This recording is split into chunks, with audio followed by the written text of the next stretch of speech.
É um prazer estar aqui, gente. É que é estranho pregar pela terceira vez seguida, porque parece que tudo que eu já falei, mas vocês não ouviram ainda, né? Só a equipe técnica que já pode pregar a mensagem aqui, inclusive. Mas eu vou falar mais calmo agora, menos pentecostal, porque eu acho que eu fiquei muito empolgado nas primeiras pregações. Aí eu gastei a minha voz mais do que eu podia, e aí eu estou tomando uma aguinha aqui, mas a gente vai chegar até o final juntos. É uma honra estar aqui, gente, poder acompanhar uma igreja que a gente vê pela internet, né? A gente acompanha o Thiago Matos também de algum tempo, e inclusive até eu fiquei muito feliz quando eu soube do meu livro, que o meu livro estava sendo usado aqui na comunidade e tal. Ele até mandou uma foto de um líder dando uma palestra, acho que para os voluntários, e uma imagem do meu livro. Enfim, fiquei muito feliz, porque você escreve um livro, obviamente, querendo que as pessoas leiam o seu livro, né? A pessoa ela tem que ser muito boba. Eu vou escrever um livro só para dizer que eu escrevi um livro. Tem gente que é assim, que eu conheço, mas enfim, né? São pessoas que precisam de terapia. Eu não, eu escrevi um livro, preciso de terapia por outros motivos, mas eu escrevi um livro porque eu quero que as pessoas leiam o meu livro, e as pessoas estão lendo, e é muito surpreendente isso, porque por mais que você queira que as pessoas leiam o seu livro e que elas gostem, de repente você começa a receber muitos assim, testemunhos de vidas que foram mudadas, impactadas. Até um concurseiro, esqueci o nome dele agora, Hugo Freitas. Quem é do concurso aí? Enfim, até esse cara fez um vídeo do meu livro que está mudando a vida dele. Uau, que loucura, né? De repente você escreve alguma coisa que está mudando a vida das pessoas, está sendo uma bênção para a vida das pessoas, e assim, isso realmente é uma alegria muito legal. É uma alegria imensa, e saber que uma igreja, né, tão comprometida com a palavra como é a Red, com um cristianismo puro e simples, deu esse voto de confiança ao meu livro. Então, muito obrigado. Quem já leu aí? Levanta a mão. Nossa, que multidão, que best-seller, meu, que sucesso de vendas, né? Então, você que não levantou a mão ainda, eu quero dizer para vocês que eu tenho 2 filhos. Cadê o tecladista? Agora era para ter a musiquinha para a gente ludibriar aqui a galera. Sacanagem. Mas, gente, se você que não leu ainda, leia, tá bom? Leia, é um livro que eu escrevi por 4 anos. E um pouco do que eu vou falar aqui hoje o que eu vou falar hoje aqui um pouquinho do livro que eu já lancei e um pouquinho do livro que eu vou lançar, né? Então, meio que vai ser uma mistura do que eu já escrevi com o que eu ainda vou escrever. Sou casado com a Alexandra, que acho que está me assistindo agora também. Ela me assistiu de manhã, à tarde não pôde, mas está assistindo agora. Beijão, amor. Tenho o Kalel, que é um menino de 2 anos e meio, e a Milena, que tem 7 anos agora. Não posso esquecer que ela fez 7 anos sexta-feira. Aliás, quando eu marquei essa agenda, eu achei que eu tinha marcado. Aliás, eu vim para cá no sábado, né? E era aniversário dela, ou era na sexta, eu não lembro. Te amo, filha, o papai nunca esquece. E é isso, gente, tenho 39 anos, eu sei, trabalhei cortando cana, por isso que eu peguei muito sol, brincadeira. Tenho 39 anos, com essa carinha de 45, e desde 2011 faço o Bibotalk, que é esse podcast de Bíblia e Teologia. Desde 2015 vivo desse ministério, e Deus tem nos dado a graça de poder ensinar a Bíblia e a teologia numa linguagem simples, tá bom? Vamos lá, vamos para aquilo que importa. Eu não importo. Aliás, o tema da mensagem hoje é uma mensagem desmotivacional. Você vai começar o seu domingo, a sua semana, com uma mensagem desmotivacional. Eu estou aqui como arauto do óbvio. Eu estou aqui para trazer para você a mensagem que diz o seguinte: você não é especial. Vire para a pessoa que está do seu lado e diga: brincadeira. Quase, hein? Vocês acharam que eu ia fazer essa? Quase. Você não é especial. Isso vai um pouco na contramão daquilo que as músicas que são cantadas por aí, as pregações, né? Imagina, pregações que se dão o trabalho de te colocar no centro do coração de Jesus, as pregações que vão dizer que você é importante. Tá, vamos tirar o elefante branco da sala aqui rapidão. É claro que somos importantes. É claro que Jesus Cristo morreu por nós. É claro que Deus se importa com as suas ziquezírias, lamúrias e problemas, e com as suas contas que ainda não estão pagas, e você talvez não tenha dinheiro, com o seu câncer, com o seu problema na empresa. É claro que Deus se importa, porque Deus se importa com você.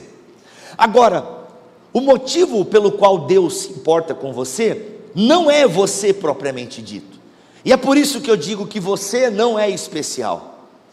Porque as mensagens que são pregadas, as músicas que são cantadas, nos fazem achar que realmente somos alguma coisa.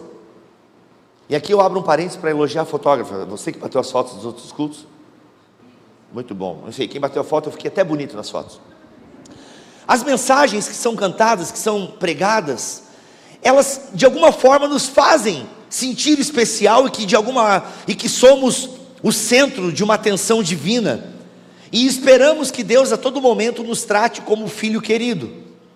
E muitos cristãos de alguma forma têm uma espiritualidade danificada e prejudicada, porque estão esperando esse tratamento VIP que Deus parece dar para algumas pessoas. Mas a verdade nua e crua das Escrituras é que nós não somos especiais. Nós só temos valor porque pertencemos a algo muito maior, e que é o que eu quero deixar claro para vocês hoje nessa mensagem. Nós vivemos num tempo que é falado de teologia da prosperidade afetiva. Antigamente tinha a teologia da prosperidade, é aquela em que você faz tudo certo e Deus te dá dinheiro. É aquela que você dá uma oferta de R$100 e pode esperar milão na sua conta que vai cair. Deus era o maior trader, sei lá, Deus é o maior anjo investidor. Deus é aquele cara que tem o ouro e a prata, e se você der dinheiro aqui nessa igreja hoje, Deus vai te dar 100 vezes mais. Que maravilha! Inclusive existia uma Bíblia de estudo, chamada Bíblia de Estudo da Vitória Financeira e da Batalha Espiritual. Eu não lembro, e essa Bíblia, numa das suas notas de estudo, by the way, essa Bíblia pertence, by the way, para quem não sabe inglês, sem brincadeira, essa Bíblia inclusive pertence a uma editora que faliu, né? Enfim, é meio trágico isso. Mas tinha uma nota de estudo nessa Bíblia que falava o seguinte, que pobreza era a ação de demônios. Alô, você pobre, possuído pelo demônio.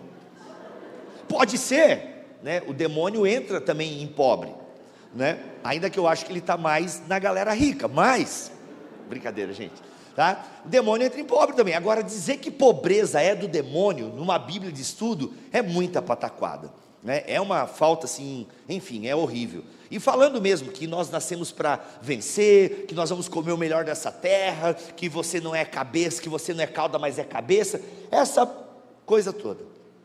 Eu inclusive fui numa dessas igrejas da teologia da prosperidade, não pode falar, né? Enfim, era uma sexta-feira que tinha muito demônio, e aí tinha um descarrego, né?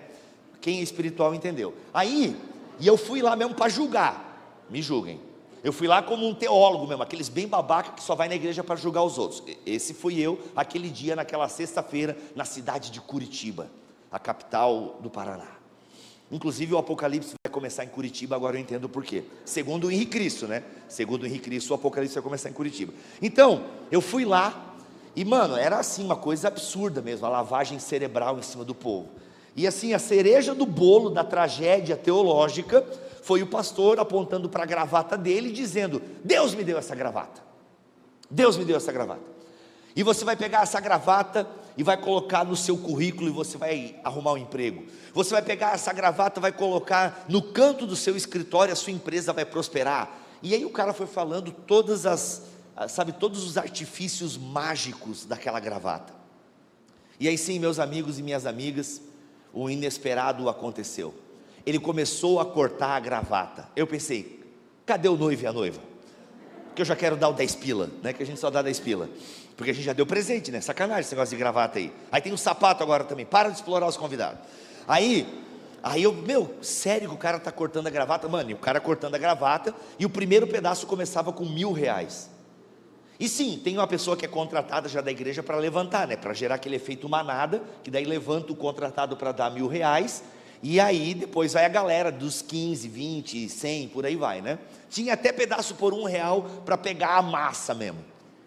Mas era impressionante, porque quando eu comecei a reparar, afinal eu estava lá para julgar, e pode julgar, tá gente, a Bíblia deixa, vamos ler certo Mateus 7, aí, ficaram tudo pensando nisso agora, né? Eu não vou ensinar isso para vocês, vai estudar em casa. Aí, a galera, tudo lá, aí eu olhando assim, já não era mais a gravata do pastor ungido que tinha ganho aquela gravata, já era a gravata dos obreiros, tudo. E geralmente nas igrejas, aqui não tem, porque aqui vocês são chique, vocês ofertam via Pix, né? Mas as igrejas têm os gasofilácios, a minha usa uns baldinhos, e a maquininha de cartão lá atrás. Lá era saco de lixo de 100 litros. Pega a visão, ô pastor, tem que adotar aqui, saco de lixo de 100 litros. Tem uns irmãos aqui que eu sinto que vão encher o saco aí, hein? Tá? E tem aqueles, enfim. Aí, era muita grana, gente. Isso é teologia da prosperidade. É a galera que dava dinheiro porque quer muito mais. No fundo é uma teologia que só extrai o pior do ser humano: a mesquinharia, a avareza. Porque eu dou para Deus porque eu sei que Deus vai me dar muito mais. E aí tem um bom monte de gente que continua pobre até hoje e ainda ofertando em outra igreja porque aquela enganou ele, mas esse pastor agora é apóstolo, esse aqui vai dar certo. E essa galera vai nesse ciclo vicioso, porque no fundo tratam Deus como banco. No fundo tratam Deus como alguém que vai abençoar se ela der o dinheiro delas. E não é assim que funciona. Mas a gente vive agora uma outra teologia da prosperidade, tão perigosa quanto a teologia da prosperidade clássica, que é a teologia da prosperidade afetiva. Se antes nós transformamos Deus em alguém que me abençoa financeiramente, agora nós transformamos Deus num psicólogo que me deixa feliz. Agora nós transformamos Deus no coach que me dá o segredo do sucesso. Agora Deus é aquele que vai revelar o meu destino profético. Agora Deus é aquele que vai destravar na sua mente o caminho do sucesso e da felicidade. Quem quer levanta a mão? Brincadeira, calma. Tem aquele que não está prestando atenção aí. É isso, agora é a teologia da prosperidade afetiva. Deus existe para me fazer feliz. O grande plot, o grande mote da sociedade atual é a felicidade. Todos nós queremos a felicidade, estamos à procura da felicidade, apesar de não sermos o Will Smith. Então, quem pegou? Esse filme é bom.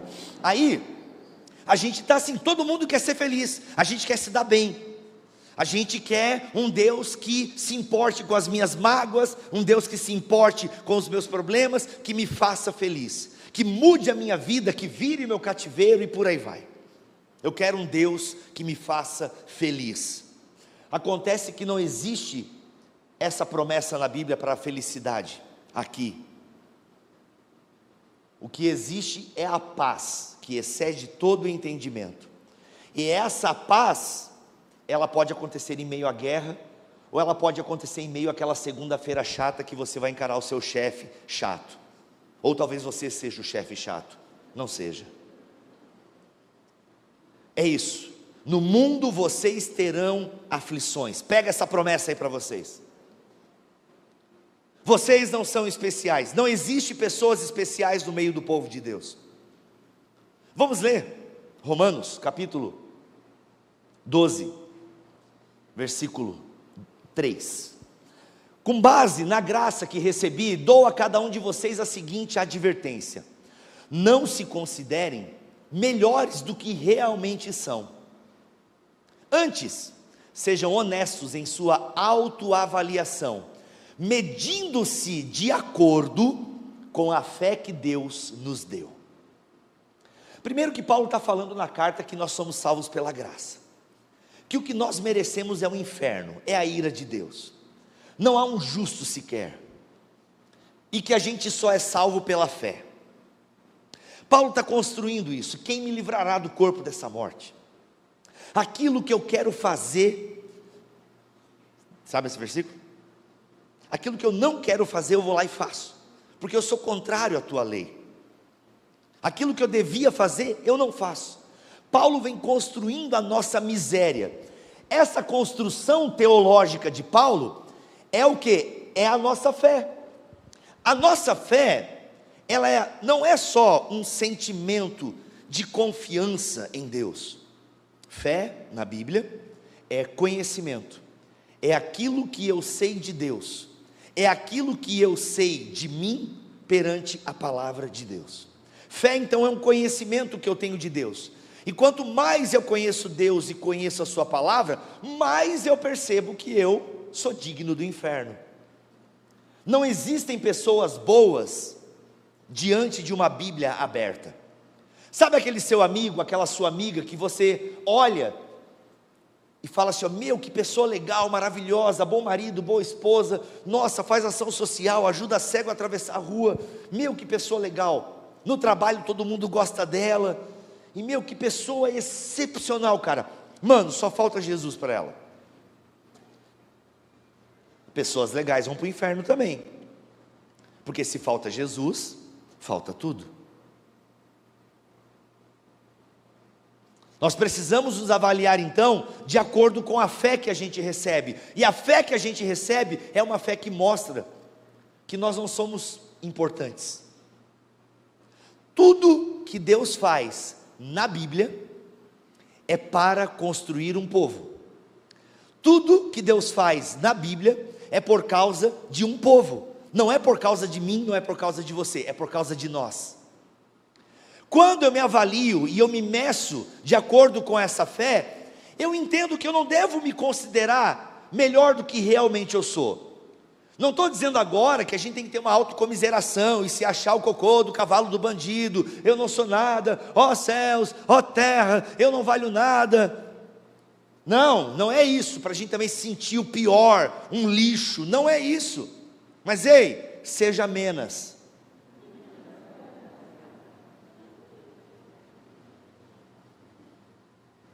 Não é sobre você, não é sobre mim. A Bíblia não é sobre os teus problemas, sobre os meus problemas. A Bíblia é sobre a missão de Deus. Então, saibam que vocês têm importância. Vocês são importantes, mas são importantes porque estão em uma missão. Bibo, mas isso não torna Deus meio utilitarista, assim, tipo, é como se Deus nos amasse só porque a gente está fazendo alguma coisa. Quem me ama, obedece os meus mandamentos. Por que vocês me chamam de Senhor, Senhor, e não fazem o que eu mando? Eu estou dando o meu espírito para vocês poderem me obedecer. Por que não me obedecem?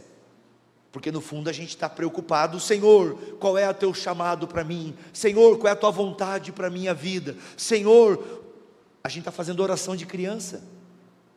Por quê? Porque a gente foi levado a crer que somos importantes e que Deus tem algo especial para nós.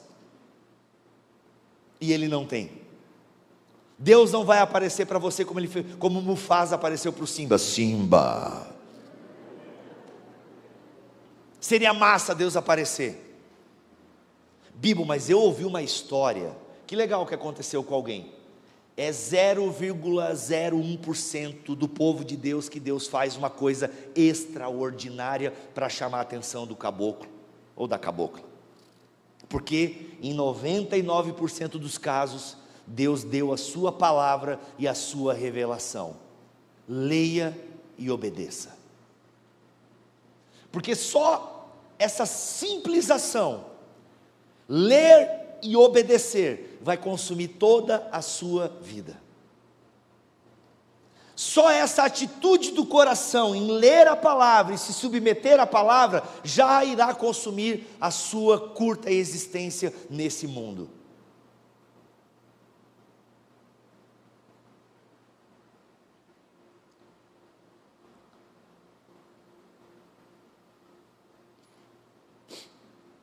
As pessoas estão fazendo oração de criança. Senhor, qual é a tua vontade para a minha vida? Isso é oração de criança. Porque o adulto, o maduro espiritual, ele se submete. E ele sabe que Deus salva o seu povo, e quem não está no povo não é salvo. Não é que Deus é utilitarista, é que Deus não está de brincadeira na terra. Gente, eu creio que Deus dá carro, sabe? Eu creio que Deus abençoa financeiramente. Eu creio nisso. Eu creio mesmo. Porque eu já fui muito abençoado. Só que eu não fico falando assim que Deus me deu isso, Deus me deu aquilo, porque às vezes eu tenho um irmão na minha igreja que está pedindo cesta básica lá no ministério de acolhimento. Então Deus pode dar coisas. Agora o problema é quando essas coisas nos dominam. E se essas coisas, porque gente, carro, trabalho, em qualquer coisa, são coisa. E se a gente não usa essas coisas para a missão, a gente coisifica a missão. E pessoaliza as coisas. Porque é o dilema que a gente está vivendo. A gente está pessoalizando coisas e animais e estamos coisificando a missão. Tem gente que ama mais o seu cachorro do que o irmão do lado.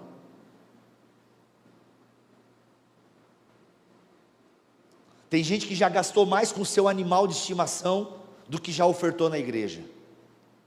E eu vou te dizer, você está errado.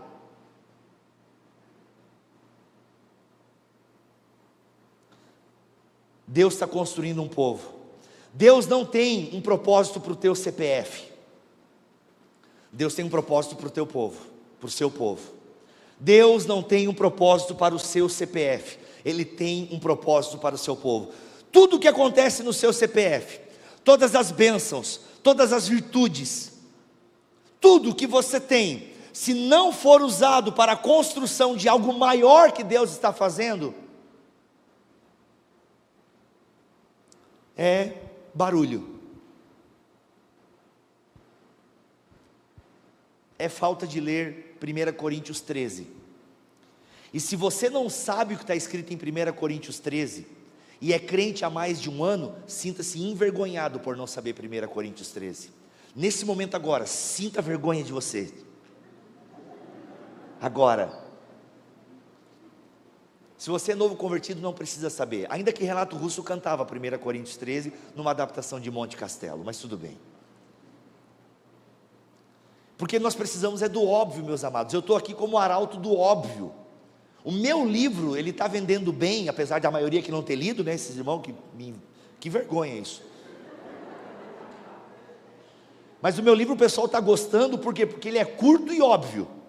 Então primeiro que a pessoa tem aquela sensação, poxa, eu li um livro. Não é uma sensação legal acabar um livro. E outra coisa, a pessoa lê o meu livro e caramba, entendi. E caramba, preciso mudar. É isso. Tudo que nós temos no nosso CPF, se não servir o propósito do reino, não serve para nada. Tudo aquilo que não serve à eternidade é eternamente inútil, adaptando o C.S. Lewis. Se nós não entendermos que esse tipo de oração é oração de menino, a gente nunca mais vai se levantar, porque Deus não vai te dar uma mensagem especial, porque talvez Ele esteja fazendo agora nessa pregação para todos nós. Enquanto muitos ficam sentados esperando uma resposta de Deus para começar a fazer a obra, outros estão lendo e praticando, porque é o que adulto faz. Pouquíssimas pessoas no mundo lavam louça glorificando a Deus. A maioria lava porque tem que lavar. Nem que seja numa lavadora, que foi o meu objeto de consumo para essa pandemia, que eu não comprei ainda. Que é legal, um negócio que lava a louça, né? Meu, que legal, só põe ali, tchau, louça. Nem sempre a gente está com vontade de trabalhar. Nem sempre o pastor que sobe aqui está com vontade de subir aqui. Mas adulto faz o que tem que ser feito. Discípulo faz o que tem que ser feito. Tá, o que um discípulo faz? Está debaixo da disciplina. Ser discípulo é estar debaixo da disciplina de Jesus. Se queres, queres, se não queres, diz. É isso. Não dá para montar um Jesus à moda do cliente. Eu queria uma pizza do discipulado, aí eu queria esse aqui, tira isso aqui. Não, que é o que a galera da hipergraça, da teologia coach está fazendo. Está pegando o Jesus psicólogo, o Jesus administrador, o Jesus filósofo, o Jesus isso. E aí, para entender melhor que isso não faz sentido, ouça a pregação anterior. Jesus é o nosso Senhor, e como tal quer ser obedecido. Quer se submeter a isso? Seja bem-vindo ao povo de Deus. Não quer? Tchau. É isso. Deus tem compromisso com o seu povo, gente. Deus tem uma obra com esse povo, está realizando uma obra. Então não vamos ficar sentados esperando, ó Deus, qual é o propósito, para onde eu vou? Se levante e comece a obedecer. Porque quando estamos na caminhada, percebemos que não existe propósito. E que isso foi uma novela que nos venderam, essa glamorização do descubra o seu propósito, destrave o seu destino. Bobiçada. Crente lê a Bíblia e tenta obedecer. E viu como eu fui generoso? Tenta obedecer. Porque é uma luta diária obedecer esse livro. É uma luta diária, é orar, é pedindo graça. Espírito Santo me ajuda Ainda bem que o autor aos Hebreus, no capítulo 13, nos fala disso, que Deus nos dá o Espírito Santo, para que a gente consiga cumprir a parada. O poder já foi dado para nós, vamos fazer então. Cadê?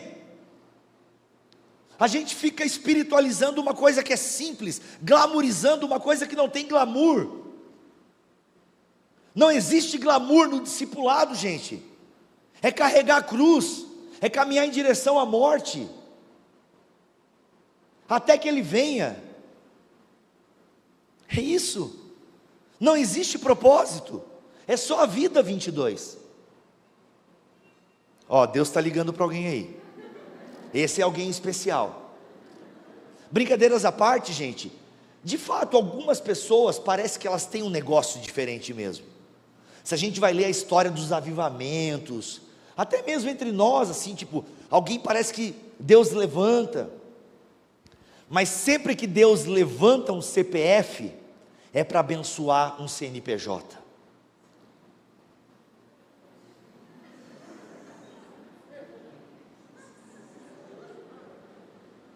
Joguei para o alto. Vocês estão entendendo, gente? Pode ter alguns poucos notáveis entre nós. Na Bíblia teve alguns poucos notáveis, né? A gente tem Abraão, Moisés, a gente tem Débora, Ruth, Esther.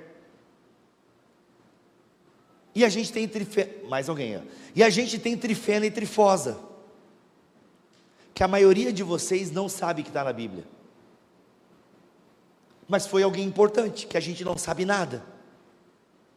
Jesus chama 12 apóstolos, a gente mal e mal sabe alguma coisinha de Pedro, de Tiago, João, e os outros? Não sabemos, porque não é importante a gente destacar homens. Deus levantou Paulo, ninguém questiona que Deus levantou Paulo na igreja para abençoar os gentios. Mas quem foi Paulo sem as pessoas de Romanos capítulo 16? Fique como tarefa de casa, ler Romanos 16. Quem foi a mãe de Rufus, que foi uma mãe para Paulo? Não sabemos, mas o nome dela está escrito no livro da vida, isso que importa. Ela foi útil para a igreja, ela foi mais um eu que serviu ao nós, porque eu que não serve ao nós, é egoísmo, e só serve a mim mesmo no caminho para o inferno. A gente precisa um pouquinho de teologia do cagaço às vezes. Está muito light o negócio, é muito céu, todo mundo vai para o céu. Não, tem gente que vai para o inferno. Jesus Cristo é um cara que incomoda. Jesus Cristo não é um cara legal que ficam falando por aí. Jesus Cristo é Deus que vai mandar a gente para o inferno. Não se crucificam caras legais, já dizia Tim Keller. E a gente precisa resgatar essa mensagem, a dureza que é essa igreja. Teve 400 pessoas que vão querer ser membro aqui da Red. Meu Deus, é muita gente. Mas essa galera precisa estar cada vez mais consciente que está assumindo um acordo com uma missão. E que essa missão pode demandar o seu tempo, o seu dinheiro, a sua espiritualidade individual. Porque se nós não assumirmos um compromisso com a igreja local, como se estivéssemos assumindo um compromisso com o reino de Deus, somos apenas multidão. E sempre haverá multidão ao redor de Jesus.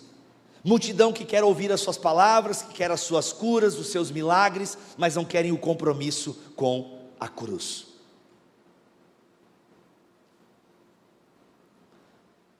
Nós precisamos entender que não existe um propósito belo e maravilhoso desenhado para você na eternidade. O único propósito belo e maravilhoso desenhado para você na eternidade são as boas obras que o Pai já preparou para que andássemos nela. Ande! Levanta e anda.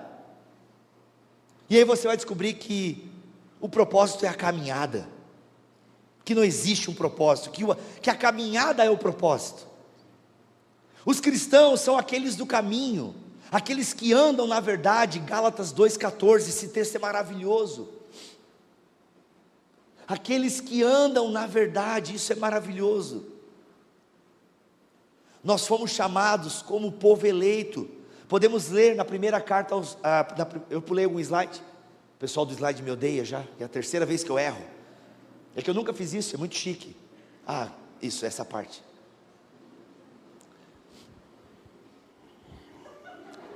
Esse é o slide que eu ia pular, tudo bem? Eu escrevi o livro, O Deus que Destrói Sonhos, justamente pelos motivos que eu já expliquei, porque eu cansei da galera tratar Deus como o grande realizador de sonhos, sonhe como José. Eu cansei disso, cansei dessa, sabe, de Deus. Já meia hora? Meu Deus, gente, eu vou mais meia hora, dane-se, tá? Eu cansei dessa galera ficar usando Deus como o gênio da lâmpada, como abençoador, sabe, uma galera transformando Deus só em um cara que dá, não, cadê o Senhor dos Exércitos? Cadê aquele que chama para a missão, que convoca? Não, Deus destrói sonhos. Por quê? Deus destrói sonhos. Não, eu voltei, né? É isso aí. Para quem não consegue ler, Deus destrói sonhos. Por quê? Porque Ele é um Deus que constrói um povo.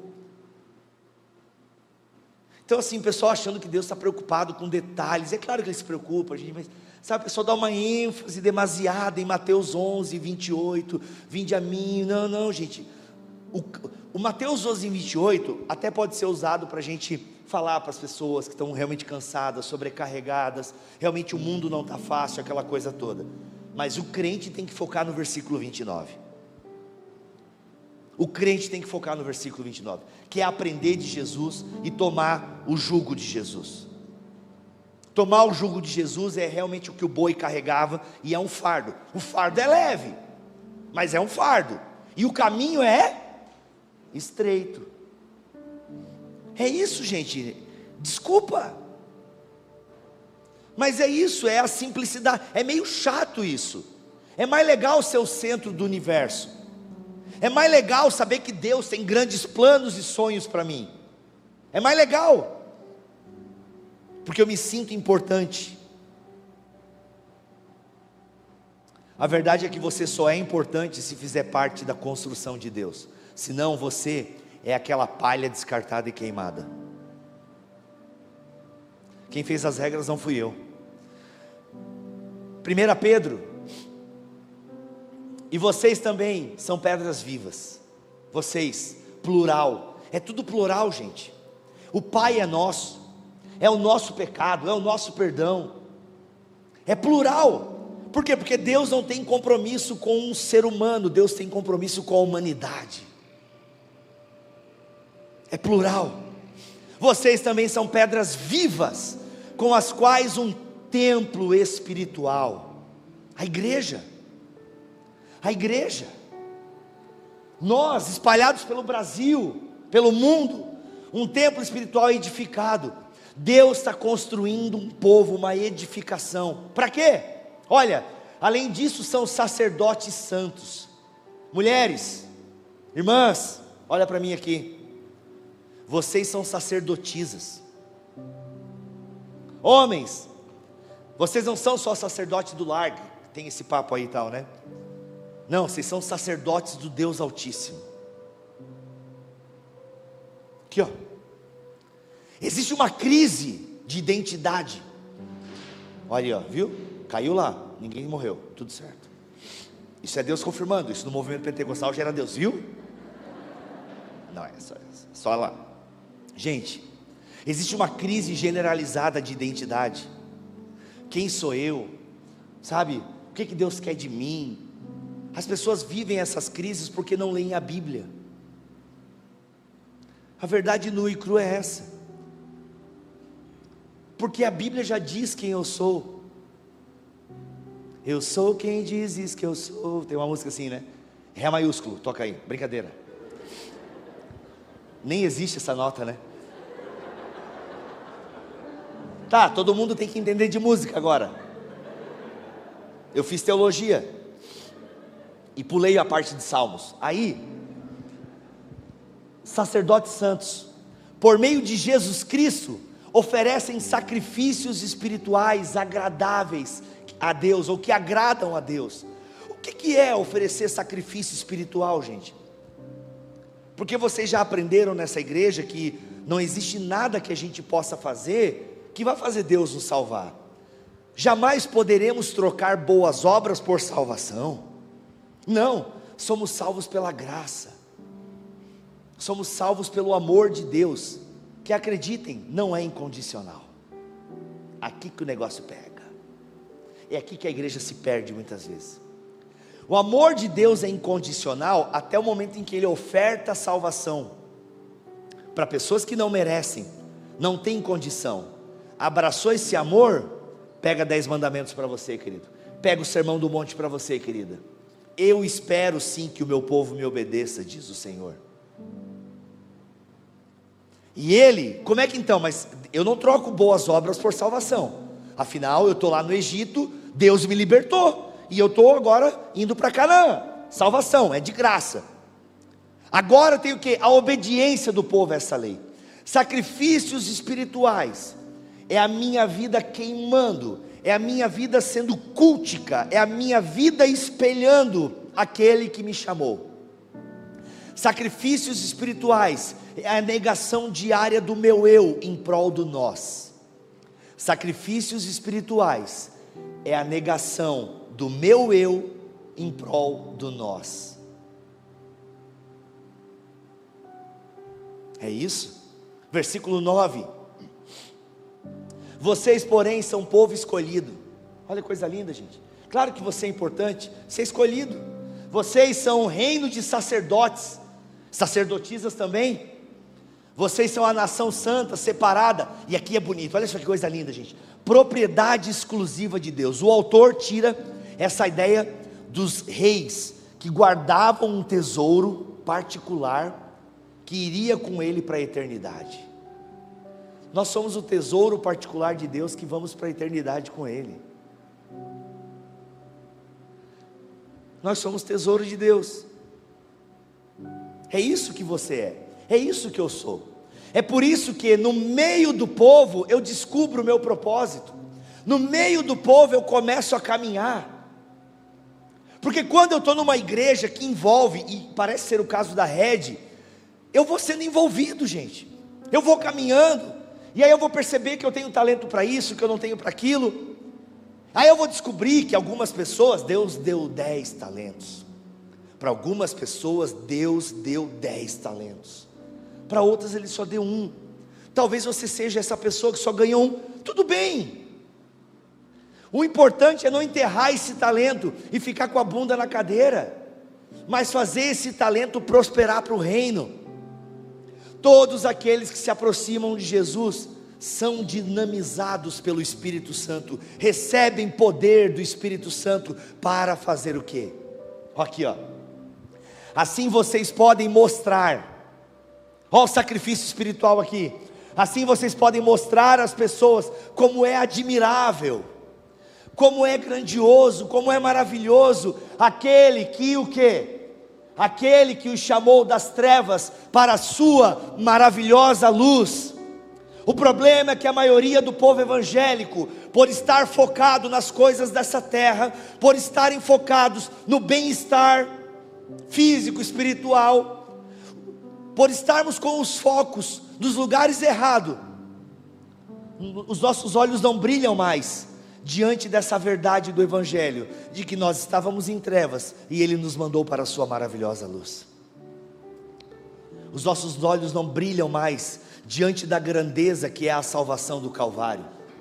Nós não choramos mais na Páscoa nem no Natal, porque os nossos focos, o nosso foco, as nossas motivações, os nossos desejos são para as coisas temporais, e nós não percebemos mais a grandeza, a maravilha que foi um Deus se encarnar, um Deus se submeter à miséria no meio da sua criação e sofrer em nosso lugar. Isso não brilha mais nos nossos olhos, e é por isso que muitas vezes a nossa evangelização e o nosso testemunho pessoal é medíocre.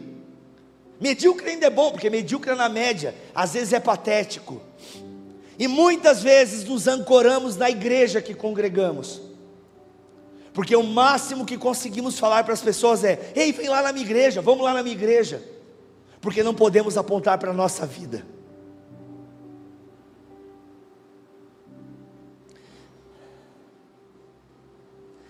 porque os nossos olhos não brilham mais diante dessa beleza que é aquele que nos salvou, que nos tirou das trevas.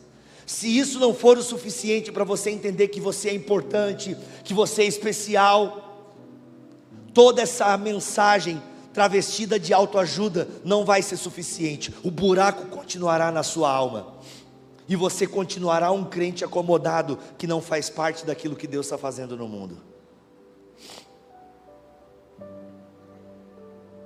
Se isso aqui, se o que a Bíblia diz, o que nós somos em Jesus, não for o suficiente para nós nos movermos em direção à obra que Deus está fazendo no mundo, e está convidando a igreja para fazer parte, nada vai adiantar.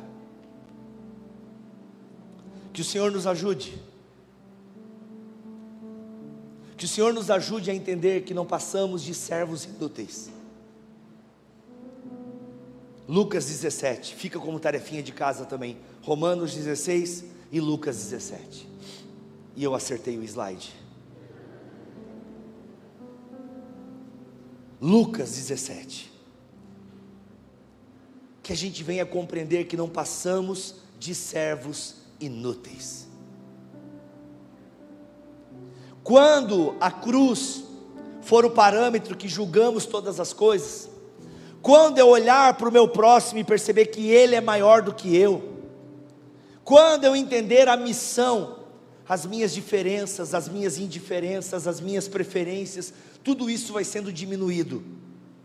O meu eu vai sendo diminuído, porque eu estou dentro de um nós, eu estou numa coletividade. Quando a igreja entende a sua missão, ela não liga para quem senta em Brasília, ela não liga para quem é o prefeito, para quem é o vereador, o deputado, o senador, porque a igreja existe há 2000 anos, presidentes e partidos ficam algumas décadas, e a nossa missão independe deles, a nossa missão independe deles, porque a nossa missão depende daquele que está sentado no trono, no alto e sublime trono. A nossa missão depende dele, e ele está em missão, e ele chama um povo, chama cada um de nós para sermos esse templo espiritual, servos inúteis, que nada mais fazem do que a obrigação, que nada mais fazem o que tem que fazer. Por quê? Porque escolheram fazer parte dessa família, e quem faz parte da família de Deus, não escolhe irmão. Quem faz parte da família de Deus, não escolhe qual parte da casa vai limpar. As tarefas são divididas, o Espírito divide, o Espírito dinamiza, o Espírito dá poder, o Espírito capacita, o Espírito humilha, o Espírito exalta.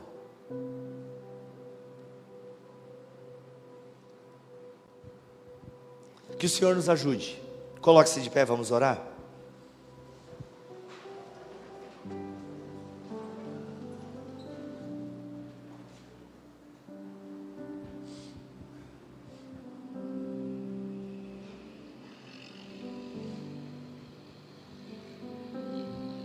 Sabe, gente,